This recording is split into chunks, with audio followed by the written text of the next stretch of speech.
누가복음 18장 15절에서 17절 말씀입니다. 사람들이 예수께서 만져주심을 바라고 자기 어린 아기를 데리고 오매 제자들이 보고 꾸짖거늘 예수께서 그 어린 아이들을 불러 가까이 하시고 이르시되 어린 아이들이 내게 오는 것을 용납하고 금하지 말라. 하나님의 나라가 이런 자의 것이니라.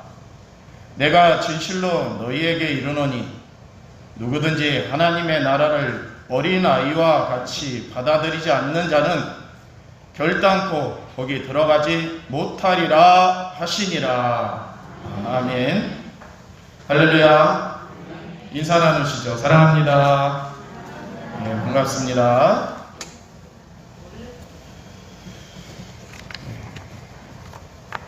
어느 4층 정도 되는 요양원 옆에 이 마을 놀이터가 있었다고 합니다. 그 놀이터에는 아이들이 찾아오지 않았다네요. 왜냐하면 그 마을에 아이들이 별로 살지 않았기 때문입니다. 그런데 그 마을에 젊은 부부가 이사를 오게 되고 그 젊은 부부에게 아이 둘이 있었는데 그 아이 둘이 그 놀이터에서 놀기 시작을 했대요. 그러다가 보니까 좀 있다 보니까 또 다른 이사 온 사람이 있어서 그 놀이터에 아이들이 하나 둘 늘어가더랍니다. 그 놀이터가 아이들이 제잘거리는 노래소리나 또 장난감 가지고 소꿉놀이하는 그 소리를 듣고 변화가 일어나는 건물이 하나 있었는데 그게 바로 요양원 건물이 변화가 일어났답니다. 요양원에서 어떤 변화가 일어났냐면요, 이 요양원 입소자인 그 노인분들이 놀이터에 아이들이 없을 때는 침울한 분위기로 하루하루를 생활하였다는데요, 아이들이 제잘거리는 노래소리를 듣기 시작함부터 조금씩 이 노인분들이 활기를 찾고 또 그 아이들을 쳐다보면서 웃고 이야기하고 하면서 건강이나 정신적인 그러한 건강 상태도 좋아졌다고 합니다. 그래서 놀이터 옆에는 요양원 옆에는 놀이터가 있으면 좋겠다라고 이렇게 계획하는 곳도 있다고 합니다. 우리 이 가정들 안에 이 5월 가정이니까는 이 부모님을 찾아오는 가족들이 있을 겁니다. 부모님을 찾아오면 자녀분들만 오는 가족도 있지만은 손주들까지 데리고 오는 그러한 가정도 있을 텐데요. 자녀분들이 오는 것도 반갑지만은 손주들이 오는 게 더 반갑지요. 물론 그들이 다시 집으로 가면 더 반갑겠지만 이 손주들이 오면은 이 할머니 할아버지의 마음이 분주하죠. 활기가 넘칩니다. 무엇을 해줄까? 용돈을 얼마나 쥐어줄까? 하면서 준비하면서 기다리고 합니다. 에너지가 막 솟지요. 아이들은 부모에게 에너지를 솟게 만듭니다. 그 에너지가 있기 때문에 우리는 가정마다 자녀들을 잘 양육하고 그들에게 미래를 꿈을 꾸죠. 나의 생활은 이렇게 연약했지만은 다음 세대인 내 아들이나 내 손주들의 세대에는 고생 없이 잘 살게 하기 위해서 많은 재산을 물려주고 높은 교육을 받게끔 내가 헌신하는 것, 이것이 바로 부모가 가지고 있는 마음들이라 생각이 됩니다. 여러분도 그러하시겠죠? 우리가 가정에 넉넉하지 못한 형편에도 자녀들을 위해서 애쓰고 수고하는 것은 자녀들이 좋은 것을 입고 좋은 것을 배우고 좋은 사람을 만나서 그들이 잘 살게 되는 그러한 이유가 있습니다. 우리는 그래서 많은 고생을 하면서도 그 고생이 아깝지 않다고 생각을 하죠. 그래서 교육의 어린아이 때는 케어하는 데 힘을 쓰고, 그 아이들이 학교를 가면은 공부하는 데 힘을 쓰고, 그 아이들이 졸업을 하게 되면은 직장을 갖고 힘을 쓰고, 또 결혼을 하게 되면 자녀를 어떻게 양육하나, 거기까지 많이 힘을 쓰고 애를 씁니다. 근데 대부분의 자녀들은 부모를 닮는다고 하죠. 그렇기 때문에 부모가 아이들이 어릴 때는 부모가 행동을 잘하려고 노력을 합니다. 심지어 태중의 아이를 잉태한 순간부터 부모는 태교를 시작을 하죠. 그리고 좋은 말만 하고 좋은 것만 먹고 좋은 것만 보려고 합니다. 그래서 듣지 아니하던 클래식 음악도 듣고 보지 아니하던 그러한 자연도 잘 접하려고 합니다. 그리고 말도 주위에서 하려고 합니다. 이런 자녀들이, 어린 자녀들이 있을 때는 부모들이 자녀들에게 주의를 하는데요.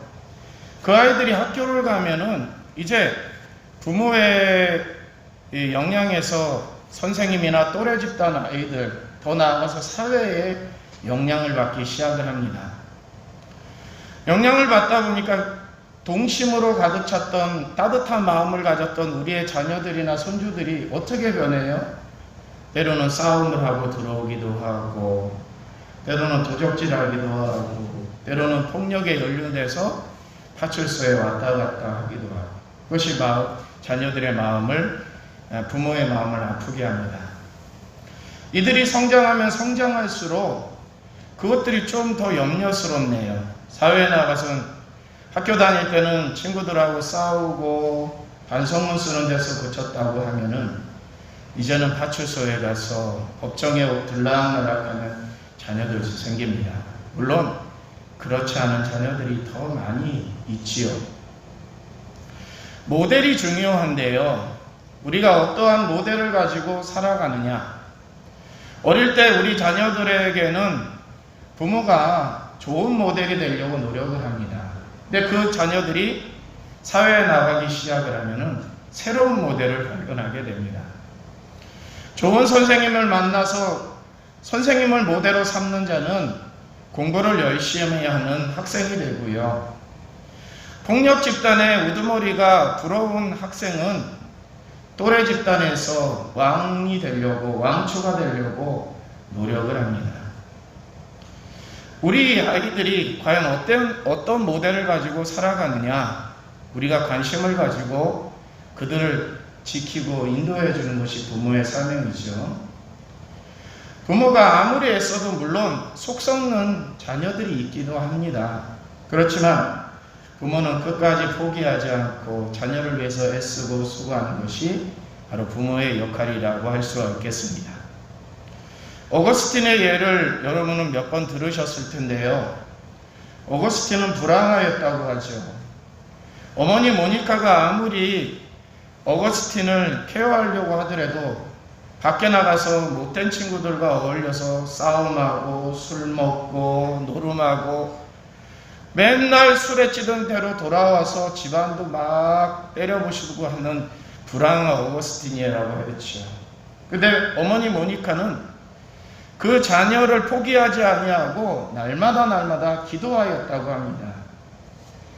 밤새 그날도 어거스틴이 저 밖에서 싸움하고 술 먹는 것을 예상하였던 어머니는 성경책을 놓고 하나님 앞에 기도를 하고 있었다고 하죠.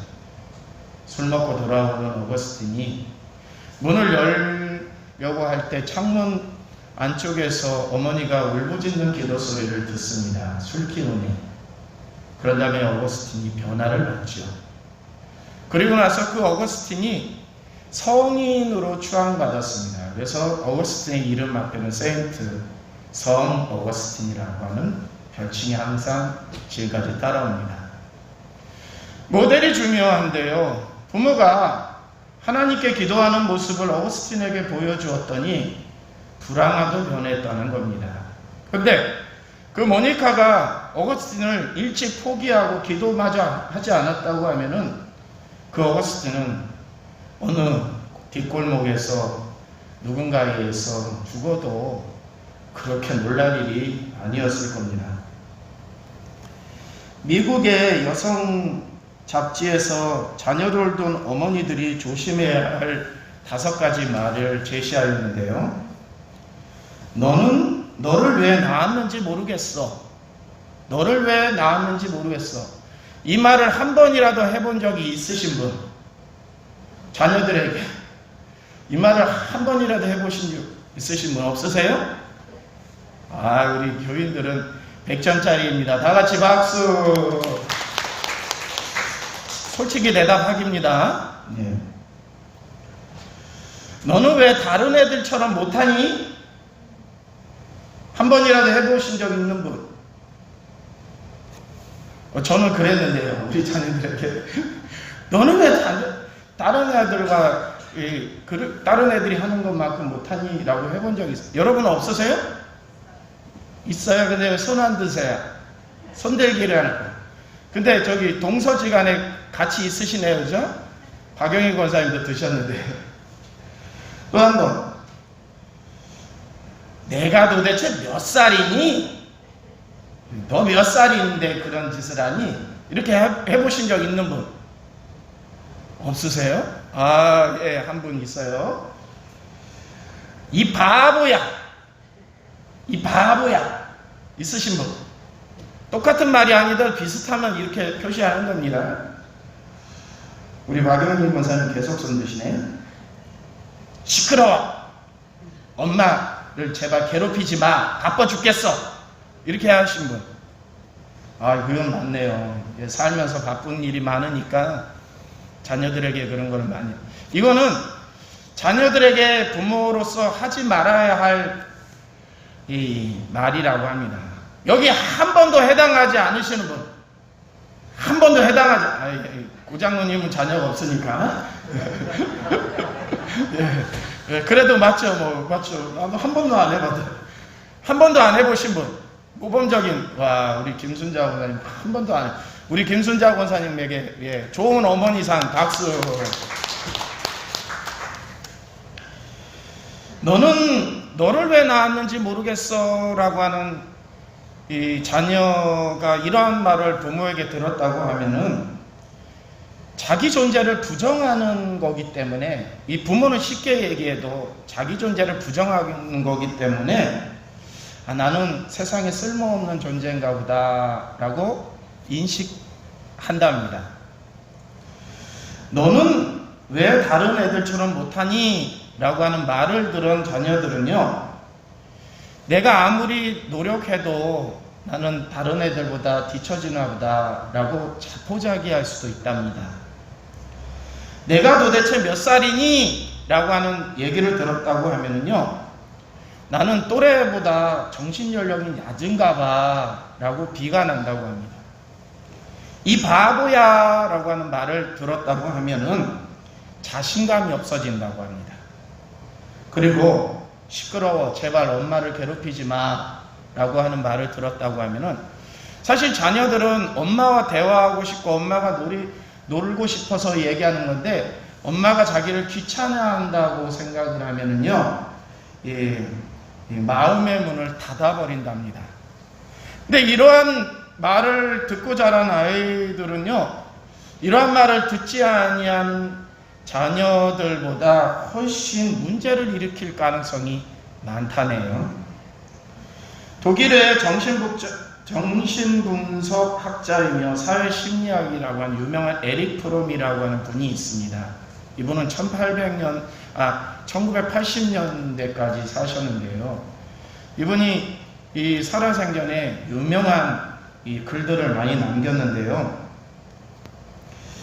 자녀의 성품을 형성하는 데 있어서 어머니가 자녀에게 끼치는 영향은 인간의 따뜻함, 또 도와주고 감싸주고 동정심을 갖고 이해심을 갖고 정서적 안정을 갖고 부드러운 그 감정을 형성하는 데 어머니의 역할이 크고요. 아버지의 역할은 성취욕구와 긍지와 의지의 단련과 선악의 분별과 권위 등 강한 성품을 심어준다고 합니다.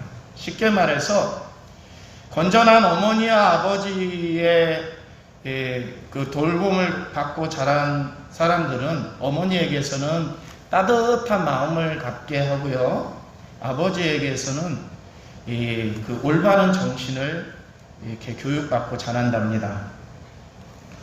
이러한 것이 부족한 예가 성경에 등장합니다. 여러분, 훌륭한 이스라엘의 두 번째 왕 다윗을 아시죠? 그 다윗은 많은 어려운 가운데서 자수성가한 사람으로 우리는 잘 알고 있습니다. 목동의 신분에서 또 군졸의 신분에서 장군의 신분에서 도망자의 신분에서 결국은 이스라엘의 위대한 왕이 되죠. 근데 이스라엘의 위대한 왕으로 일컫는 이 다윗의 집안 형편은 어땠을까요? 다윗은 7년 동안 헤브론이라고 하는 곳에서 두 지파의 왕으로 초대를 받습니다. 그리고 7년이 지난 다음에 예루살렘으로 초대를 받아요. 그래서 예루살렘에 남아있던 10지파가 다윗을 인정하면서 다윗은 7년 이후에 이스라엘의 통일 왕으로서, 통일 부족의 왕으로서 인정을 받습니다. 이 과정에서 다윗은 가정을 어떻게 돌보았을까요? 가정을 돌보는데 소홀했던 것 같아요. 성경의 열왕기상에 있는 말씀에 보면 이런 말씀이 나와요. 아도니아에 대해서 얘기할 때 내가 어찌하여 그리하였느냐라고 하는 말로 한 번도 그를 섭섭하게 한 일이 없었더라. 요 문구만 이렇게 헤아려 보면은 다윗은 인자한 아버지였구나 라고 하는 것으로 추론할 수 있습니다. 그런데 앞뒤 문맥과 역사적인 면모를 살펴보면은요, 아들에게 한 번도 섭섭한 말을 한 적이 없다. 아들이 생활하면서 커가면서 이러한 꾸지람이나 훈계를 들을 만한 일을 한 번도 하지 않았을까요? 그러지 않을 거예요. 아이들은 잘못된 습관을 들일 수 있고 잘못된 행동을 할 수 있고 아이들의 욕심에 의해서 잘못을 저지를 수 있기 때문에 부모는 거기에 대해서 단호한 훈계를 해야 됩니다. 특히 아버지의 속성, 기준, 도덕적인 기준을 마련해 주는데 지대한 역할을 에리프롬이 한다고 하였죠. 근데 다윗이 이 아도니아에게 행한 것은 한 번도 그에게 싫어하는 말을 한 적이 없었더라. 이렇게 평가를 한단 말이에요. 가정교육이 잘못됐다는 거죠. 다윗은 헤브론에서 13명의 아들을 얻습니다. 13명의 아들을 얻는 동안 한 어머니, 한 부인에게서 아들을 얻는 것이 한 4명 정도의 이 부인에게서 아들을 얻어요. 그 다음에 예루살렘으로 와서 11명 정도의 또 다른 아들을 얻습니다. 아들만 또한 몇 명이에요? 한 23명 정도. 이제 딸들도 많이 있겠죠. 그러다 보니까는 이 정실 부인만 정식적으로 맞이한 왕비나 왕후들만을 일컫는 겁니다. 그 사이에서 난 아이들을 일컫는 겁니다. 아마 첩들은 더 많이 있을 겁니다.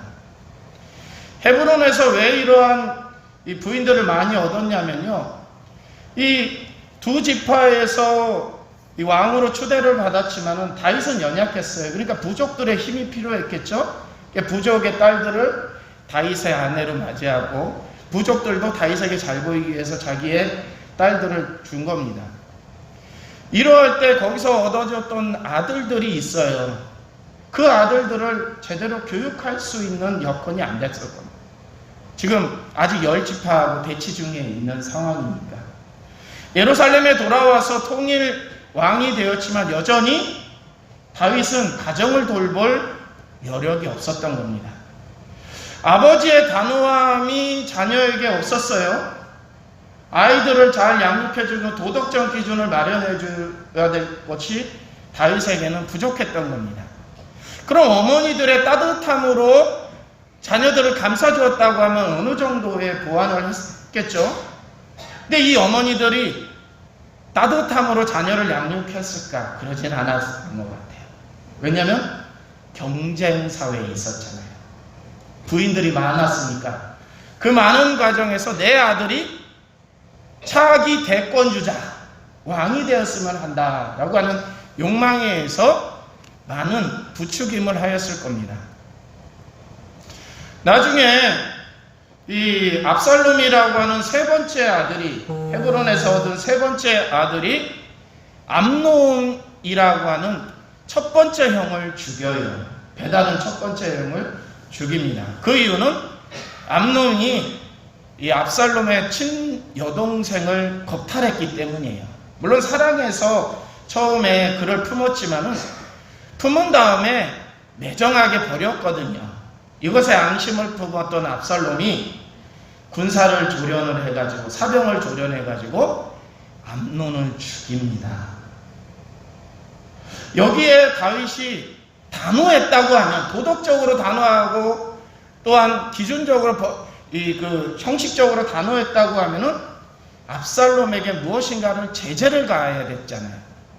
그런데 압살롬이 헤브론으로 도망가서 몇 년 동안 살 동안 다윗은 압살롬에게 아무런 제재를 가하지 않아요. 나중에 뭐라고 하냐면 압살롬아 돌아와라 돌아와라 그래요. 예, 내 용서해 줄 테니까 돌아와라. 예루살렘으로 돌아온 압살롬이 아버지에게서 꾸지람이나 위로를 들었다고 하면은 압살롬은 다윗에게 반기를 드는 일이 없었을 겁니다. 근데 그러지 않았어요. 방치를 했다고 합니다. 그러니 압살롬이 아버지에게 무슨 정이 있겠어요. 앙심을 품고 내가 왕이 되고자 반란을 일으킨 겁니다. 반란을 일으키고 제압된 다음에 그 혼란한 틈을 타서 누가 또 왕이 되려고 하냐면 아도니아가 왕이 되려고 해요. 이 아도니아에 대한 평가는 아까 말씀드렸죠. 다윗이 한 번도 그를 섭섭한 말로 이야기한 적이 없었더라. 우리의 자녀들을 귀여워요. 사랑스러워요. 그에게 조금이라도 무언가를 더 해주고 싶어요. 내가 그에게 못해줬으니 그가 행동하는 것에 대해서 이러쿵저러쿵 말하기도 사실 미안해요. 근데 부모는 무엇인가의 자녀에게 많은 것을 주고 많은 것을 물려주어서 힘이 있는 것이 아니라 그를 이 땅에 태어나게 한 당사자이기 때문에 부모는 자녀에게 당당하고 기준이 돼야 되고 그를 품을 수 있는 따뜻함을 가져야 합니다. 그런데 그러지 못한다고 하면은 그 자녀들은 누구를 배우고 이 세상을 살아갈까요? 부모에게서 영향력이 없고 부모에게서 기준을 세우지 못한다고 하면은 그들은 세상에서 기준을 찾겠죠. 세상은 제일 처음으로 아이들이 기준으로 삼는 것이 뭐예요? PC방이죠. PC방. PC방에 가서 주로 뭐 하는지 아세요? 여러분의 자녀들이, 여러분의 손주들이 PC방 가서 뭐 하는 줄 아세요? 1번 공부한다. 2번 인터넷 검색을 한다. 3번 폭력적인 게임을 한다. 예? 예, 3번. 거의 폭력적인 게임에 몰두하게 되죠. 거기서 성취감을 얻으려고 하고, 거기서 남보다 경쟁에서 우위를 차지하려고 하고, 그의 경쟁에서 우위를 차지하려고 하면 비정한 마음과 생각밖에 들지 않는 겁니다.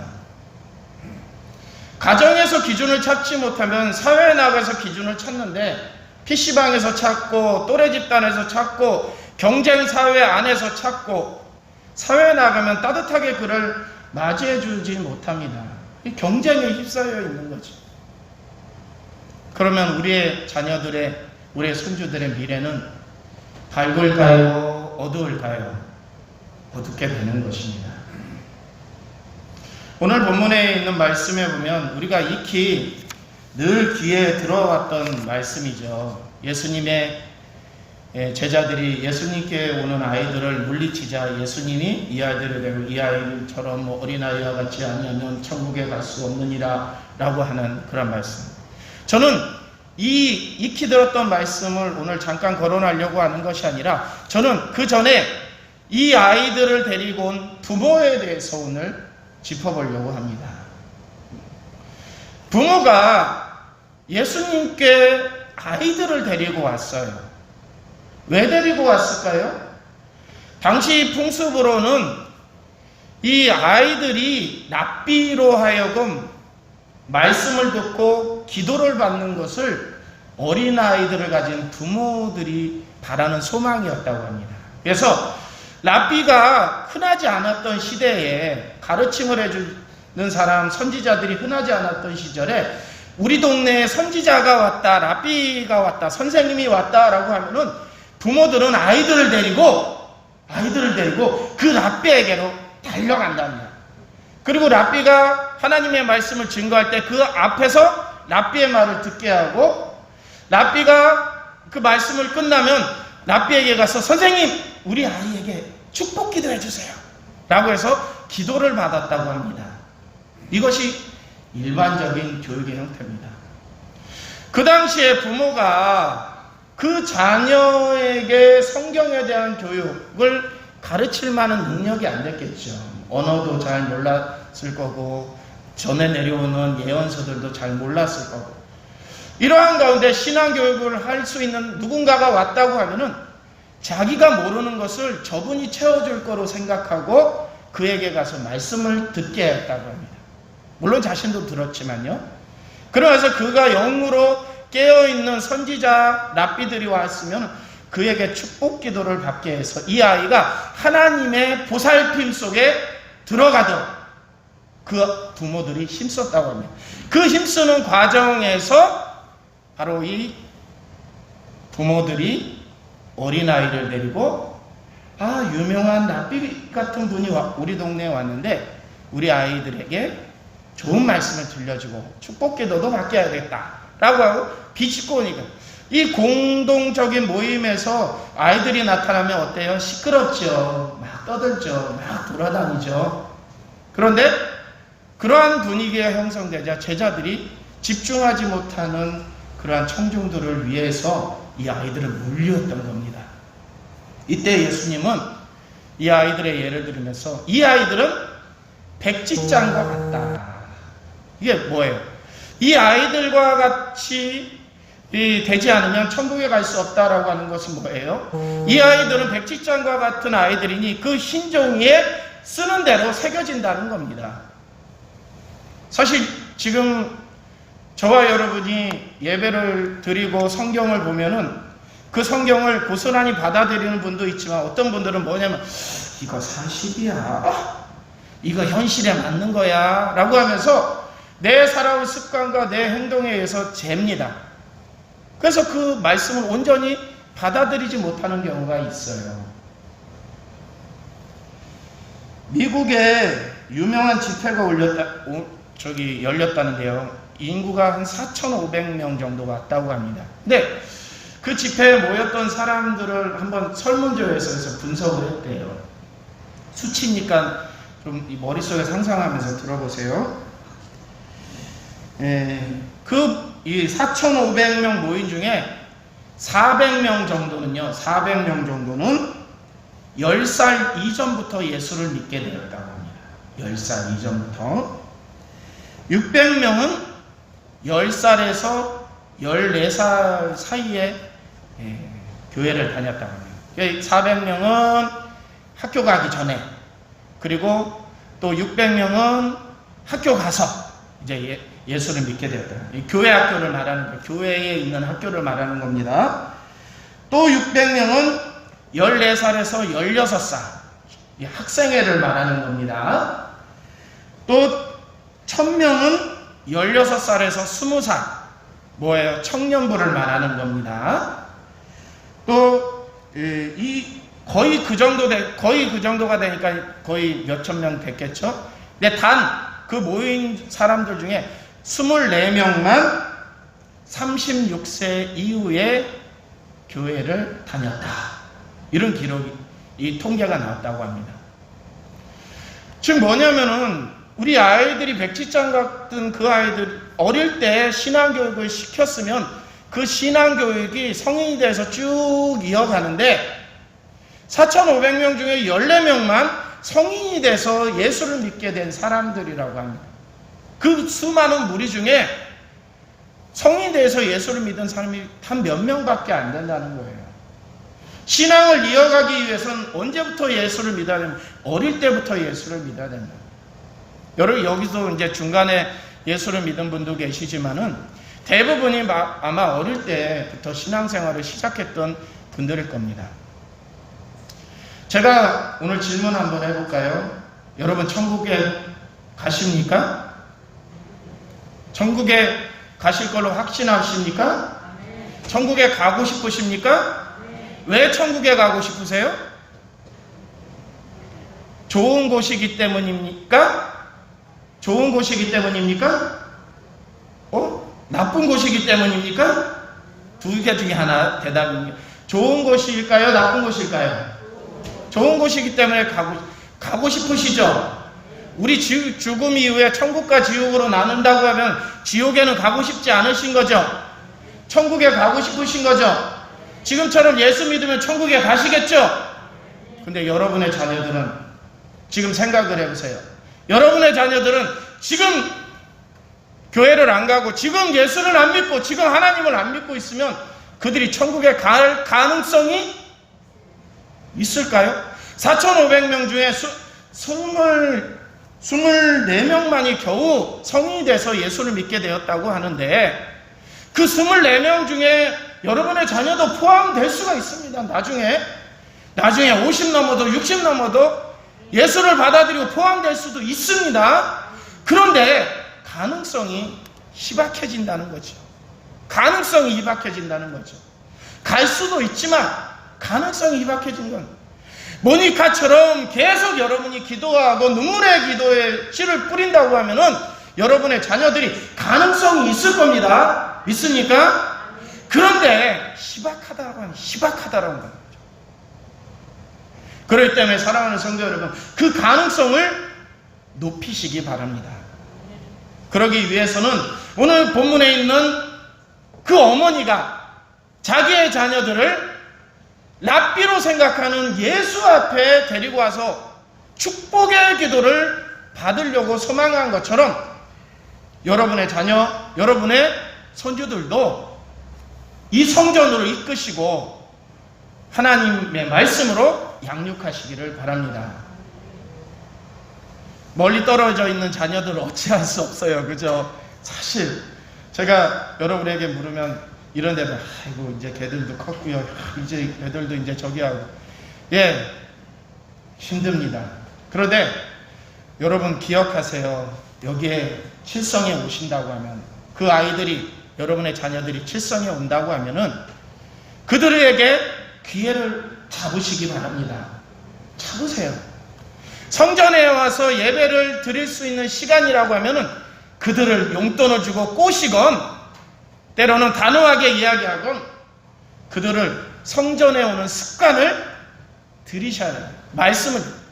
그 시기가 주일이 아니고 예배 시간이 아니라고 하면은 여러분 집에서 댁에서 성경책을 펼쳐놓고 한 절이라도 읽어주세요. 그리고 그들을 위해서 기도하세요. 따로 기도 시간을 마련하기 어려우신다고 하면은 식사 기도 시간을 이용하세요.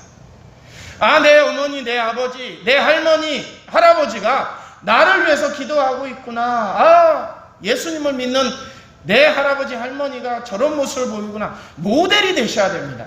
그렇지 않으면 기회가 희박해진다는 겁니다. 사랑하는 성도 여러분, 오늘은 어린이 주일이고요. 여러분의 어린이들을 기억하시면서 한 번 더 기도하시고 용기를 내보시기 바랍니다. 어렵지만은 여러분이 가고자 하는 천국을 확신하신다고 하면은 여러분의 자녀나 여러분의 후손들이 그 천국에 함께 갈 수 있도록 기도하시고 더 노력하는 것이 바로 부모된 본분이리라 믿습니다. 할렐루야. 기도하시겠습니다. 은혜와 사랑으로 오늘도 보살피시는 아버지여, 우리의 연약한 신앙의 훈육이 우리의 자녀들을 주님께로 이끄는 것에 참으로 부족했다고 하면 하나님, 올해부터는 더 열심을 낼 수 있도록 인도하여 주시옵소서. 우리들이 그들의 모델이 되어서 신앙을 발견할 수 있도록 인도하여 주시옵시고, 그들이 지금은 주님을 만나지는 못할지어정 끝까지 포기하지 않고 기도하면서 그들을 양육할 수 있는 그러한 믿음의 단호함을 허락하여 주시옵소서. 또한 따뜻함으로 그들을 위해서 기도할 수 있게 하시고, 윽박 지르기보다는 그들을 잘 설득하고 케어해서 하나님의 자녀로서 살아가는 것이 그 행복이고 또 가장 큰 희망임을 깨닫게 하여 주시옵소서. 예수 그리스도의 이름으로 기도하옵나이다. 아멘. 지금은 우리 주 예수 그리스도의 크신 은혜와 하나님 아버지의 극진하신 사랑과 성령님의 감화 감동에 충만하신 은혜가 오늘도 우리의 자녀들을 생각하면서 그들을 믿음으로 양육하고 그들에게 예수님을 전달하고 하나님을 따르게 함으로 인해서 그들 역시 우리가 거하게 될 저 천국의 길을 소망하며 양육하기를 결단하는 이 자리에 모인 우리 모두와 우리의 가정과 우리의 흩어져 있는 자녀들 위해 영원토록 함께 하시기를 간절히 축원하옵나이다. 아멘.